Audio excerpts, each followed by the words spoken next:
Hello again, and welcome to another Adam's Corner video. I am Adam Long. I host a podcast, Adam's Corner Podcast, and once a month I do a 4K and Blu-ray roundup of things I've received, and these videos are a supplement to the things I've received, the podcasts rather, because you get to see what I'm talking about. So without further ado, let's get to it and show you some of the more recent things that I have received. Yes, two box sets that came out earlier this year. I'm a little late to the game on this, but I want to talk about them because the good folks at Shout and Screen Factory were gracious enough to send them to me, rather.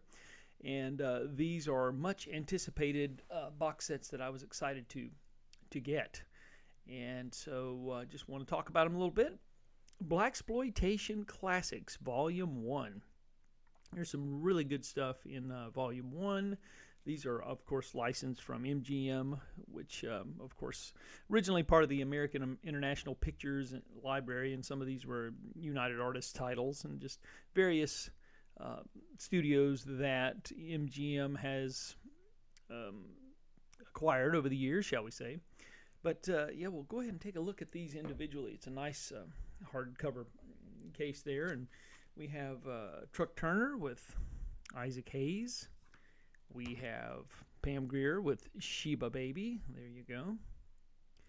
One of my favorites of all time of this type of genre of film is Coffee. I'm just a tremendous fan of this, as I'm sure quite a few of you watching this video probably are as well. And Hell Up in Harlem is another one in the set, and Hail Caesar, which Hell Up in Harlem and Hail Caesar, Hail Caesar. Black Caesar. I'm looking at the title line there, obviously. Black Caesar and Hell Up in Harlem. I think Black Caesar is the sequel to Hell Up in Harlem, I believe, or maybe vice versa. I can't remember.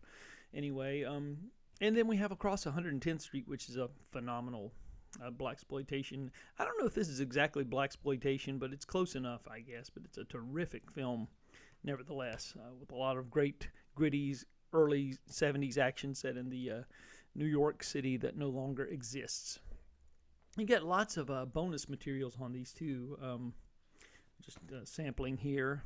You get an in-depth documentary that's continued in multi-parts on several of these sets. You get some archival commentaries.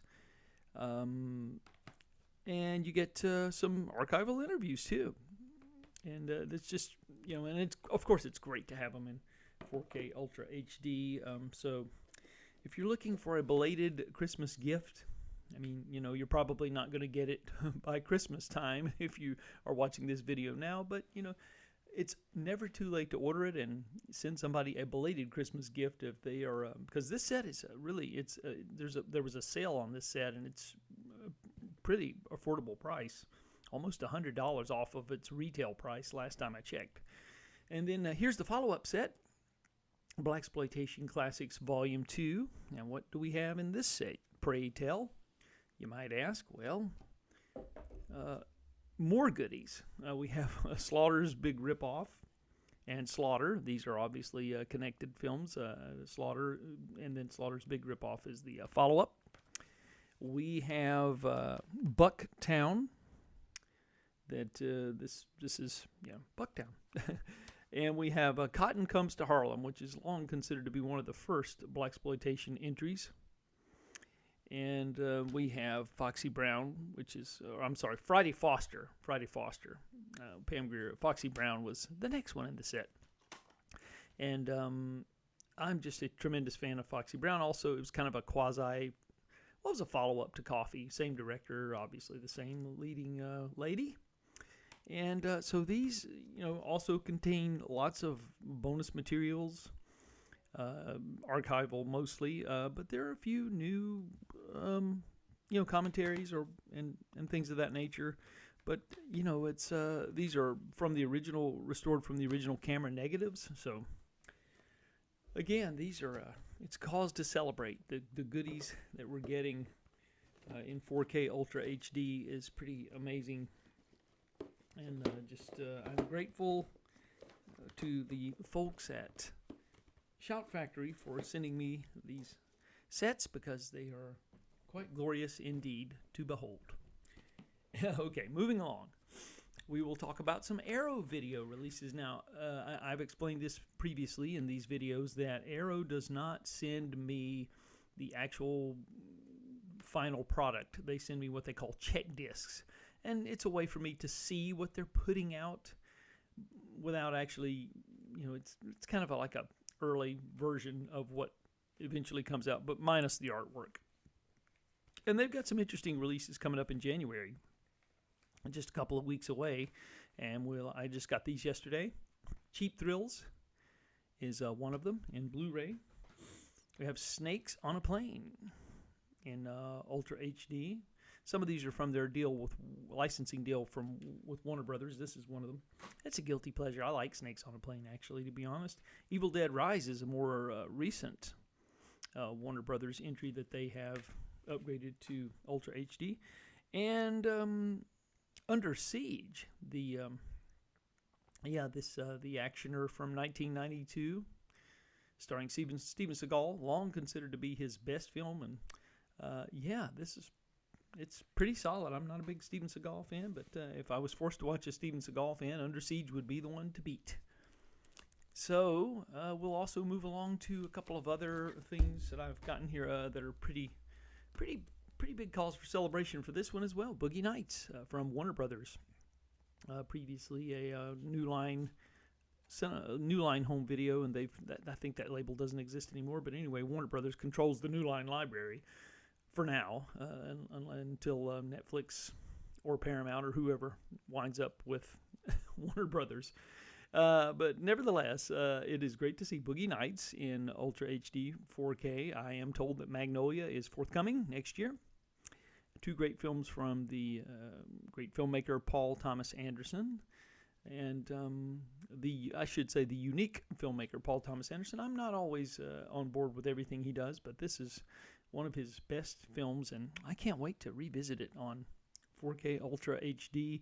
Not really anything new here in terms of extras, except for an American Cinematheque, or an American Cinematheque, Q&A with Paul Thomas Anderson and John C. Reilly. I think that may be a new one that's come along since the Blu-ray, and it may be on the Blu-ray. I don't have it right in front of me, so I can't say. But nevertheless, it's good to have Boogie Nights on 4K Ultra HD from Warner Brothers. And just moving along here to a couple of things. I believe these are both from 88 Films. Yes, they are. We have Saga of the Phoenix, which is an Asian actioner. Or maybe I think it has a supernatural element to it, a fantasy element. I wasn't familiar with this title, I'll have to admit. It is originally from 1989, but it's great that 88 Films is just really plumbing the depths of the Hong Kong cinema catalog. That a lot of things that have never seen the light of day, and this is a Blu-ray release. Nice slipcase, as you can see there, and so Saga of the Phoenix. And On the Run is another one that they are releasing, and this is it's a billed as a noir and crime drama, and this is a 2K transfer from the original film elements. There are a few extras on both of these titles, but just wanted to make sure people knew about them. And we have Vampire Zombies from Space. This is one that I obviously wasn't too familiar with this one either. This is from Cleopatra releasing, and it's I'm just not really familiar with this. I think it's a newer film that's done in the style of these Ed Wood type films from the ones that were from the 50s, and I'm just not familiar with this. But anyway, for those of you who are, Vampire Zombies from Space, just wanted to let you know that's out there from Cleopatra releasing. And last but not least, we have a couple of 4K Ultra HD releases from Kino Lorber, and it's great to have these. Nacho Libre, which is the follow-up to Napoleon Dynamite from that filmmaking team that gave us that film. This one, of course, starring Jack Black, and it includes the audio commentary. I think it's an archival audio commentary. Don't think it's anything new. And a couple of featurettes, behind-the-scenes things, 7 featurettes, 3 deleted scenes, 3 promo spots, and, of course, the new transfer from the original camera negative. So Nacho Libre getting a 4K Ultra HD upgrade. And then last but not least, we have Dead of Night, which is considered to be maybe the first of the horror anthology film from 1945. It's, I believe, 5 different stories that are contained in this film, and they're, the horror anthology film has become a thing that we're pretty familiar with these days, with Creepshow and Tales from the Crypt and many, many others that have come down the pike since then. But this was the first of its kind, and it's being issued in 4K Ultra HD for the first time. And you get an audio commentary by critic and novelist Tim Lucas and a Remembering Dead of Night documentary. So this movie was revolutionary at the time of its release, and it was the first of its type, and it introduced us to a new type of, a new genre of horror film. So, it's good to have this. Michael Redgrave in this, of course, and Googie Withers, Mervyn Johns. So, good to have Dead of Night in 4K Ultra HD. So, that's the latest. That covers the latest releases that I have received from the labels who are gracious enough to let me have their review product. Thank you, thank you, thank you. And for those of you watching, I also thank you. Happy holidays, Merry Christmas, however you celebrate. And thanks for supporting me and following me. I know that's there's, my channel just has I like to say, a small but devoted following. And for those of you who do follow me, I just really appreciate it. And I would urge you to listen to the podcast. I have some recent holiday-themed episodes that you might enjoy as well. So just wanted to mention that. Until the next time, keep those discs spinning.